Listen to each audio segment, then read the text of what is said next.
ممتاز صحافی اور تجزیہ کار نصرت جاوید کہتے ہیں کہ اسحاق ڈار کی ذاتی انا اور ضد منہ کے بل جا گری ہے۔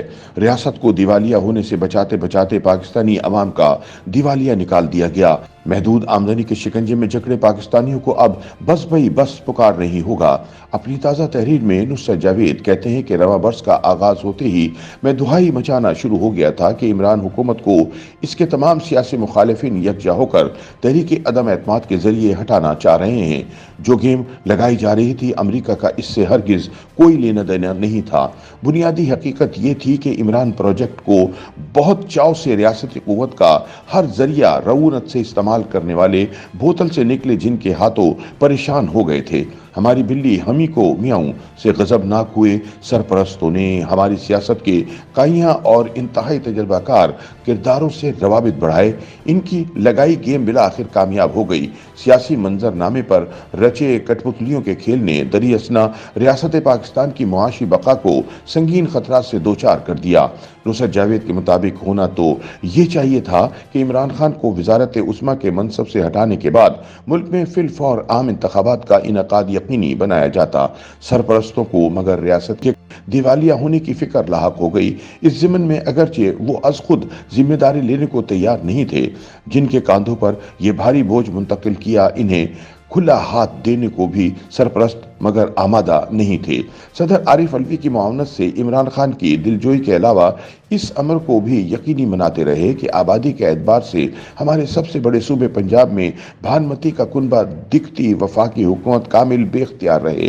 کئی ماہ تک جاری رہے انتشار کے بعد بالآخر اس صوبے کی اسمبلی تحلیل ہو گئی۔ اس کے بعد کیا کرنا ہے، اس کے بارے میں اب کامل بے یقینی کا عالم ہے۔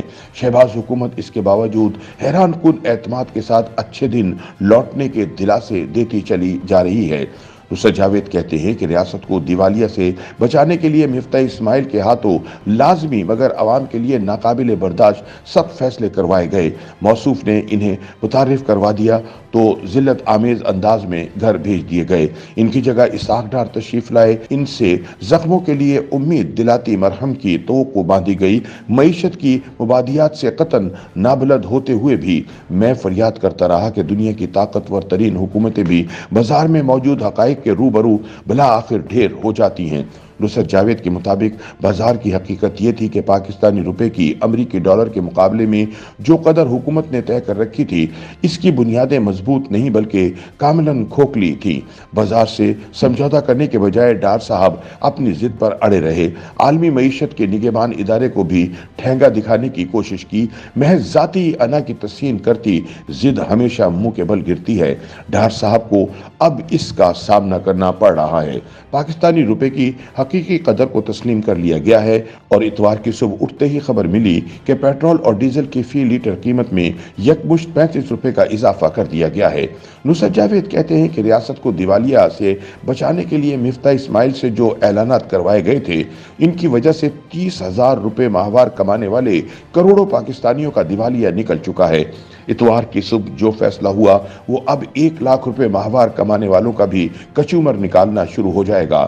جس معیار زندگی کے وہ عادی ہو چکے ہیں، اسے برقرار رکھنا اب ناممکن ہے۔ حکومتی ترجمان ہم جاہل بد نصیبوں کو علم معیشت کی مبادیات سمجھانے والے مگر نہایت سفاکی سے ہمیں قائل کرنا شروع ہو جائیں گے کہ ریاست کو دیوالیہ ہونے سے بچا لیا گیا ہے۔ نصرت جاوید کہتے ہیں کہ جس ریاست کے تحفظ پر بے چینی کا اظہار ہو رہا ہے، میرے اور آپ جیسے پاکستانی اس کے شہری نہیں ہیں، بس وہ لاچار رعایا ہیں۔